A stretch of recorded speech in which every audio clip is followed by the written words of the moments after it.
Maswerteng gabi po mga ka-STL. Narito na po ang resulta ng STL Pangasinan para sa araw na to.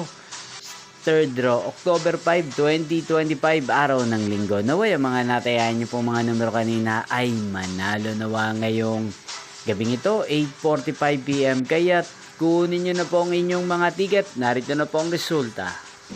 Ang mga numerong nanalo sa STL Pangasinan ngayong gabing ito, October 5, 2025, 8:45 PM. Third draw result, 9 at 5. In exact order again, 9 at 5. At ngayong gabing ito sa STL Pangasinan, natin pong i-shoutout ang lagi pong nanonood sa channel na to, si Ate Perlita ng Pangasinan. Shoutout po sa inyo, Ate Perlita. Sana po ay nasa maayos kayong kalagayan. At sa lahat po ng mga taga-Pangasinan dyan na araw-araw pong nanonood sa channel na to, shoutout po sa inyo. Inyo pong napanood ang resulta ng STL Pangasinan. Maraming salamat po sa patuloy niyo pong panonood sa aking channel. Magkita-kita pong muli tayo bukas ng alas 12 ng tanghali. Thank you for watching.